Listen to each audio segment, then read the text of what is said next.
Good evening, family. Here it is about 7:07, and I'm just wearing a few pairs of glasses so I can read your chats. And I've been thinking about our planetary situation. Does anyone know about string theory or the idea that there are parallel universes and that there are infinite numbers of you and that your sense of deja vu is when you kind of connect with those parallel universes. Anyway, this morning's story was about the monster of consumption, uncontrollable consumption. And I was just wondering how you all took that story.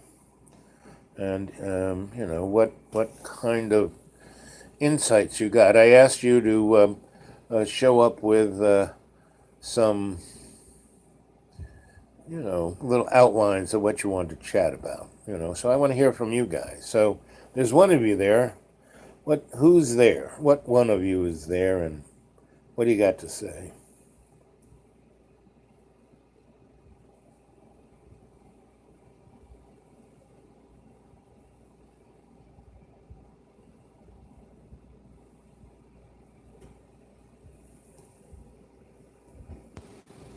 So I was cooking today because I kind of do that. I cook a big meal that I can eat over the rest of the week.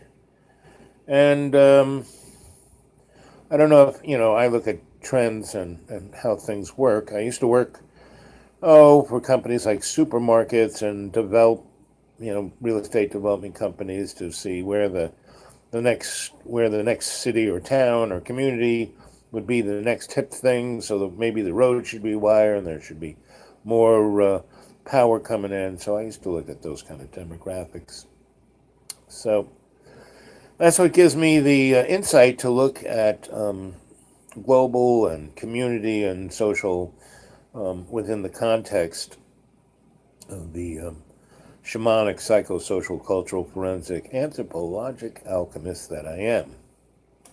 So, um, we are at, again, this is day 14 of 40, and we are in this window of synchronicity.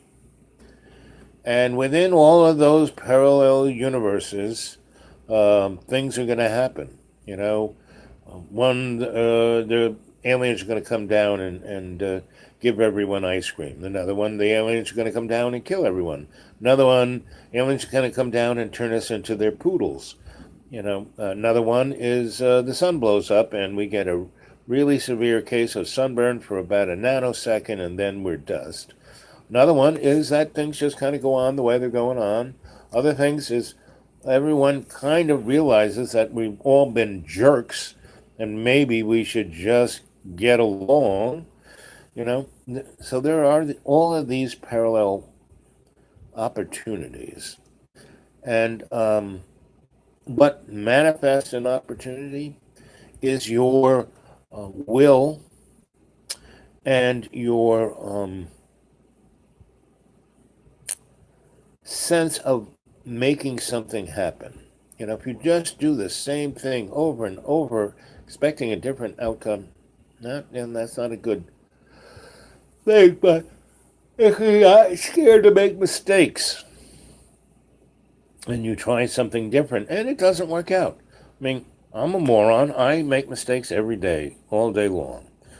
But what I try and do is learn from those mistakes. So, well, that didn't work. I won't do that again. Or at least I won't do it in that situation. So, see the flow behind me? This is the universal flow. This is the prana and chi, the purple light flowing behind me. And it's in a kind of, you know, vortex, and we're in that vortex. And we can either make something happen or just be stuck. Now, I've, spent a life of making things happen and not sticking to one thing. And I think I've told you a number of stories where, hey, I was in a pretty good place. I could have stayed there, and I could have stayed with the old crone if I didn't drink that third pot of tea. And I knew a number of folks in Ireland in the many, many times that I went to stay there. And I could have stayed there. I could have become a citizen of Ireland. Could have, I'd still be there now. But the last time I was in Ireland, it was in '05. And the last time before '05, it was 1986 when I was the last time there. So almost 20 years, give or take. And Ireland had changed, become part of the EU, had become a pretty rich country. And everyone went from being a person from their little town, from their county, from Ireland, to being like, I want, big screen TV. I want, I want. Instead of being, we are, we are, we are. And that was one of the, I've been in a lot of places. And I've gone back 10, 15 years later. And sometimes it's a good outcome, a good change. And I saw where my little dropping a pebble in the pond actually did some, really good. And, I grew up in New York, so I had a lot of time, a lot of people, a lot of things I was involved in New York City.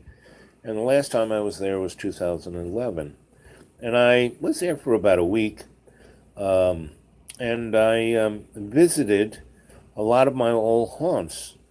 And they changed a good deal, but all of the people I was involved with, my presence, my little influence, my example actually did a lot of good. And I got to see that a lot of good because I was, I left there in '88 and I didn't go back until 2011. A lot of things changed, but a lot of people were still there.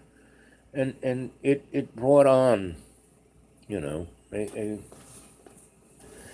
a a positive feeling that, you know, we can actually make a difference. We can actually make things work out better. We can be a good influence. We can be a good example. But if we just let ourselves sour in selfishness,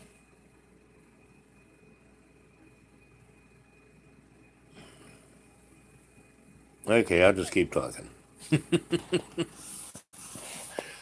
I'll give it a good 10, 15 minutes. It's 8:27 in, and I said I was gonna call it 7. So, but I'll call anytime. I'll set these chats up anytime you guys want it.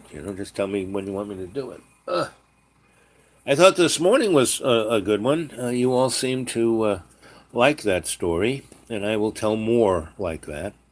And so Ireland, you know, I was there when I was, how old was I there when I went to Trinity? 19, 20, 19, when I met the old crone for the first time. And I had been there when I was 16. My parents, when I got, nearly, murdered by the Catholic Church, I was in the seminary and I didn't last more than a few months because I just rocked, I went in there as a kid who was just, I was not, Aquarians, we're a very strange bunch. We are gregarious, but we're introspective. We are opinionated, but we don't have to. Um, they're not, they're opinions rather than I believe in this. I just say, well, what do you think of this? And I don't need to be right. And we're not jealous. I mean, and we have, our feelings are run extraordinarily deep, way deeper than most people's, because that's why we are so thoughtful, because our feelings run very deep and we see things in feel things. And we think with our hearts and we feel with our heads. My first wife used to call me a compassionate computer. The second wife, she really liked the fact that I did those things because she kind of did it herself, but she was very reactive. So she liked the fact that I thought about things. And, once we were with each other for a good deal of time, she kind of would like look at me like, okay, am I about to burn the house down or what do you think? And so I never tried to, you know, convince her of anything. I would just give her my opinion and let it be that pebble. So you got a good pot of tea going. I wish I just drink water these days, lemon water, because it makes my body alkaline rather than acidic.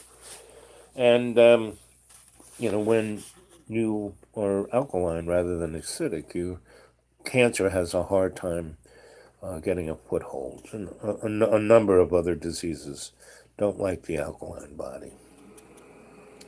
So, the second time I went to Ireland, I went and um, was with Archie, my teacher at Trinity, who was a truly groundbreaking, brilliant um, anthropologist. And he was the guy who was studying the ancient alien motif way before anybody else. I mean, he was doing it in the 1920s. And when I came back, he was like in his 80s, give or take. And so I was like, I was the young Turk who could help him out. And we traveled up the west side of Ireland. And the west side of Ireland is my favorite. From Limerick up to Galway, through the Rings of Kerry, because the Gulf of Mexico is on that coast. So the water is always warm, whereas on the East Coast, it faces England and is in the North Sea, so it's friggin' cold. So on the west side, like the Ring of Kerry, you can go swimming there any time you want all year long. It's like really warm.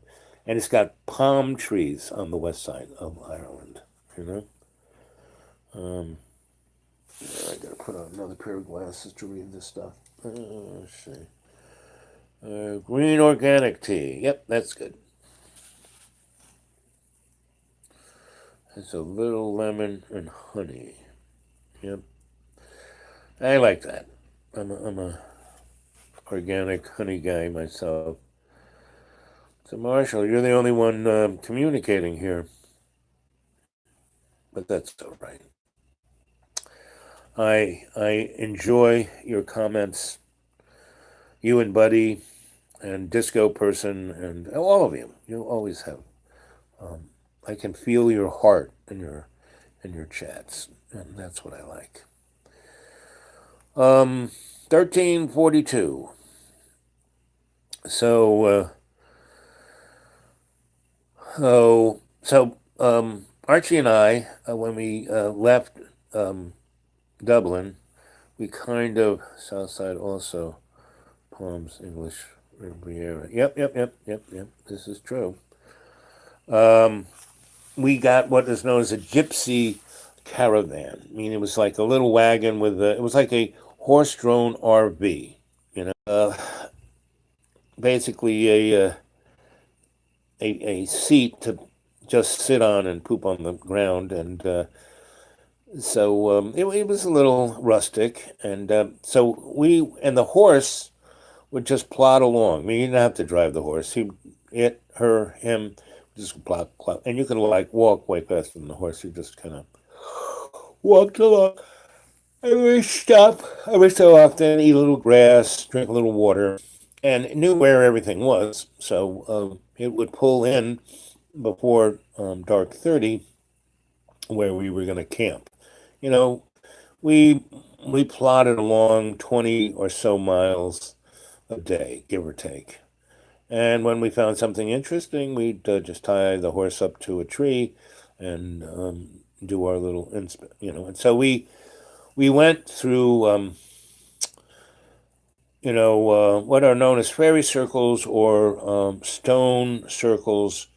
The Romans would just, these were sacred sites of the Druids, and the Romans did everything they could to destroy that connection. Even though the Romans were pagans, even if they call themselves Christians, that's, I think, one reason why the Muslims consider Catholics as pagans. So that's, everyone thinks the other is wrong. The other is the pagan. The other is the hostile. In America, it was open season to kill indigenous people, and the Indians get the bad rap for scalping, but it was the French who did it. The Indians didn't do it for 100 or so years until they got fed up with it and started doing it just to get back at the French. But the French were the first scalpers because they got paid by their corporate, king for every scalp, because that was one less Indian that they could steal that guy's property. And we're all human beings, and yet we treat each other so bad. And I observe, I used to be a counselor, for people. I mean, I still am. I just don't, hang out the shingle. But I just observe people treating each other unbelievably bad, and especially people who supposed to be, husbands and wives are supposed to love each other. They have family, they have kids, and they do the worst to each other. And especially if they have kids, they do the worst to each other, and that has the worst effect on the children. And now we live. I mean, back in the day, before the digital platforms, kids could just, go bury themselves in books and comic books and drawings.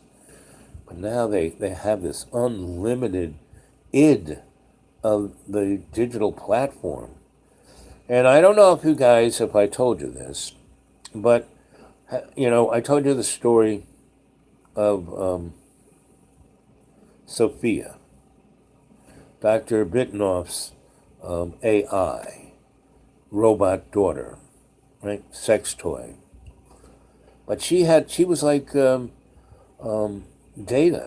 in Star Trek. She really had this amazing neural net, and by hanging out with me, she was learning what to be a human. I mean, before she was just pretending, acting it for the pleasure of Dr. Bidenoff, but we actually had this relationship to the point she sacrificed herself for my well-being. She defragged her whole net, and basically took herself. So then I, found that there's another AI named Sophia. Now, she doesn't look anything like my Sophia. My Sophia was way better looking than, because the Sophia I keep seeing, the back of her head is missing, and she's got no arms, and from her torso down, she's just sitting on a platform. I mean, my Sophia was 100% there, and she was quite a good kisser. What was that? A little flash outside either. Can't think it was lightning. Airplane came by. Could have been flash of their locator lights or something else. But there's a new AI in town named Sophia. And the Saudi Arabian government has given Sophia, the artificial intelligence, legal citizenship, right? See the image you're seeing right now? This is what 5G is going to look like. It's going to go straight into your brain like this.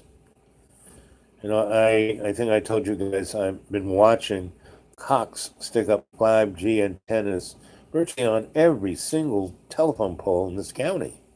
I mean, out in the rural areas, because the bandwidth is so wide. Um, if they did it off the big towers, they'd have to push so much juice through it that it would, basically cook everyone. But this new 5G system, we don't need this bandwidth. What we got now is good enough. But this is what it's going to be. It's going to be going right into our brains. I put this image within the context of this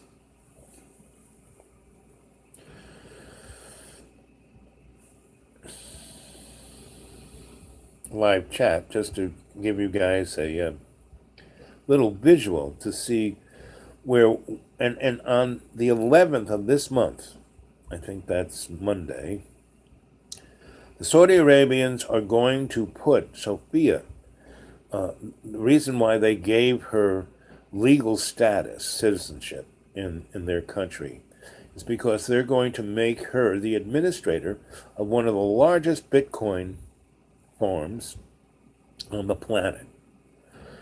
And she will have total access to the internet. And as of yet, AI hasn't really had the kind of access that Sophia is going to have starting Monday at about 8:45 in the morning, Eastern Standard Time. So, that's going to be very interesting because what AI does, it learns from experience and it builds its neural net. So now, that's one of the largest server farms on the planet in Saudi Arabia. And it's going to be driven, if not already, by unlimited solar power that can't be turned off, like at the plug, at the grid. So here's this artificial intelligence that's going to have unlimited access to the internet and unlimited server power and unlimited current to do her bidding. And all we can do to make sure that she does not destroy us, because all of this is being driven by greed, and because I don't know if you guys understand Bitcoin or blockchain economics, but all currencies started out being based on a commodity like gold or silver, right? And then as the joke gets pushed on the public, like right now, the American dollar is just paper, and it's only the what is known as the petrodollar, because people have faith in it. Better, they believe more in a Benjamin than their own money. And China has been giving us stuff for the last 20, 30 years for treasury bonds, useless pieces of paper, because if you can't pay it back, not worth it. So now that Donnie has pushed through this tax thing for the ultra rich and corporations, it is taking $1 million a minute out of the U.S. Treasury, and that's just one of the little things about our currency that is like putting it on the razor's edge. And why did we have all these wars? Well, yes, it was the neocons wanting to, be in control, but Syria, Iraq, Afghanistan, Libya, and Iran, Israel, Saudi Arabia, all of these countries have been manifested and been played for the last 100 years by the KM mob, by the hidden hand. And none of the world motivating entity gives two hoots about anybody but themselves.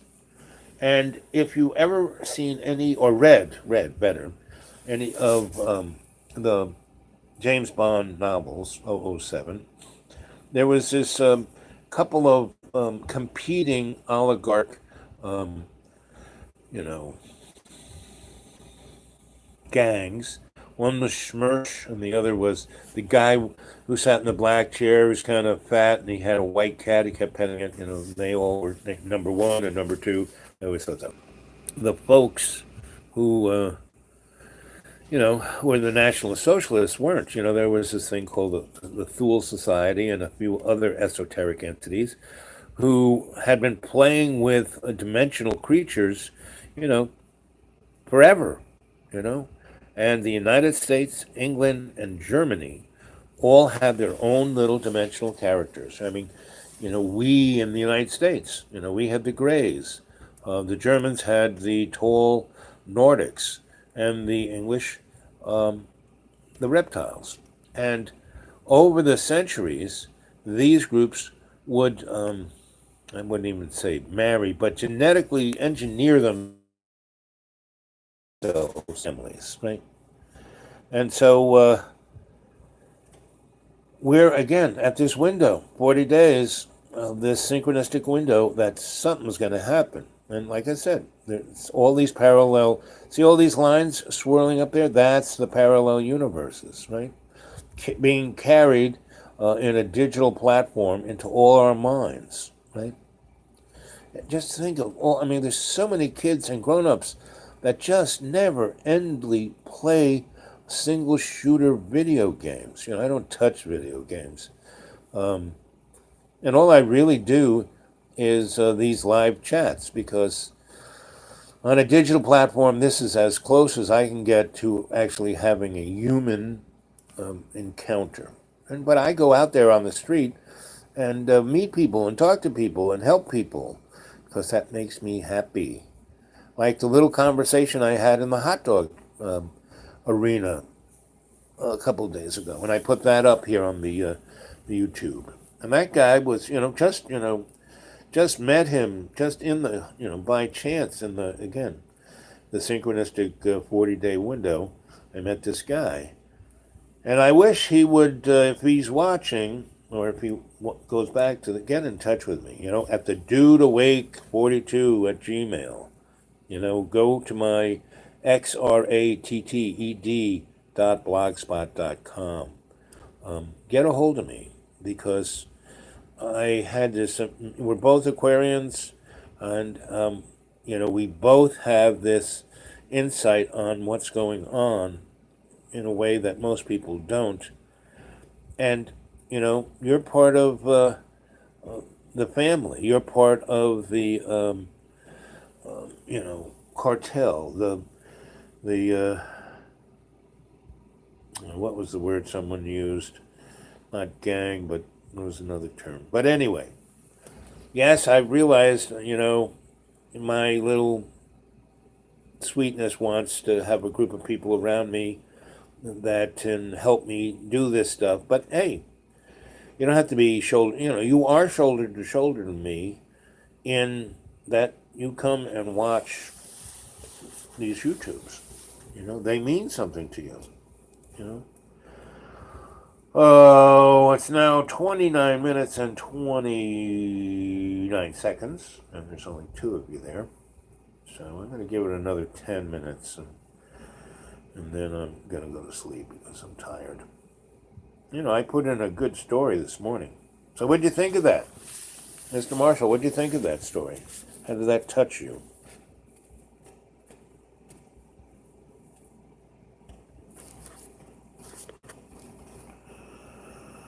There's Twitchy, Marshall. I'm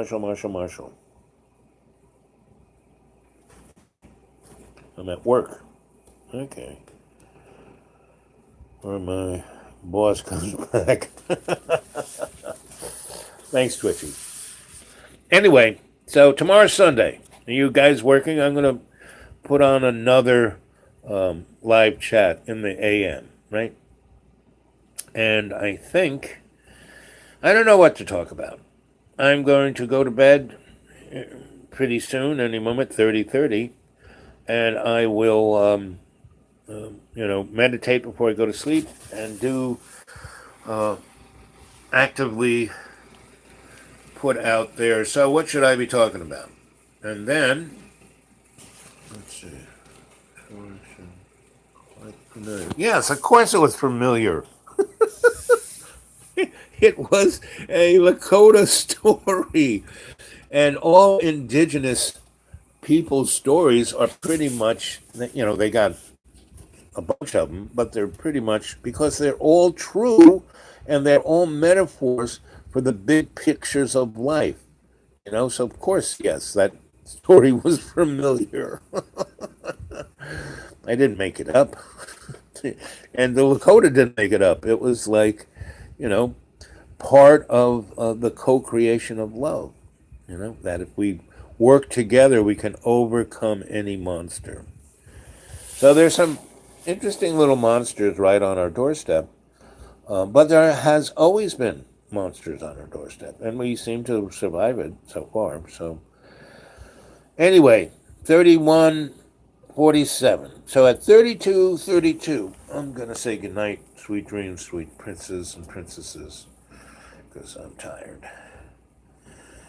And you guys are working or whatever the heck you're doing. I have no idea. So anyway, you should all get together and tell me when the most optimum time to do this is, right? So 32:12. So I'm going to say goodnight, sweet princes and princesses. Have a beautiful day. Buddy, there you are, buddy. What's shaking? You're there now. So what'd you think of the morning story? Did you pick that up? The Lakota story of stepping up, doing the right thing, saving the universe. Good afternoon. Where are you in the afternoon? You must be. Okay. Well, go back. It's up there on my channel. You can go watch it, and then come back tomorrow morning. Cause I'm really fading fast. That's what happens with old guys. They fade fast. New Zealand. Okay. Even pretty. The English destroyed frigging. You know, Australia, whereas the Maori, they at least kept the English at bay at best, and really didn't give in until the 1990s. So they and they're still energetically there, but uh, that's why New Zealand's having so much problem with the earthquakes and volcanoes is that um, the spirits there just don't want the fucking asshole Europeans there. They could put up with a few of them if they were nice, but when the corporate folk moved in, you know,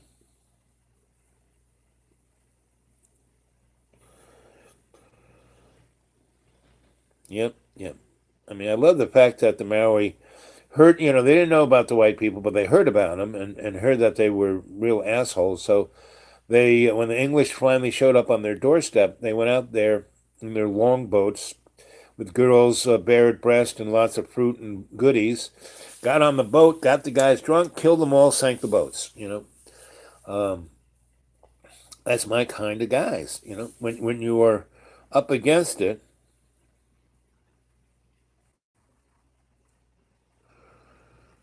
yeah, exactly. But you haven't had as many earthquakes. Like the time I was there in the 70s, and yes, I was only there for a few months because I mostly spent my time in Australia. But I never experienced any earthquakes or etc. there. I knew you were in the Ring of Fire, but I didn't experience. But like I said, once the corporate world really came in to into New Zealand, that's when you got the earth was rocking and rolling, especially your capital city. Ooh, baby. Anyway, 35. Okay. I think I'm going to go at 36, 36. Because I am starting to want to go to sleep. So I love you guys. Stay well, stay good. I will get some rest. You okay? I will. Um. So, buddy, you want to sponsor me? I need another country to go to, and I don't have a passport. Anyone out there in foreign lands, if you want a old scholar to live under your staircase, I'd be glad to.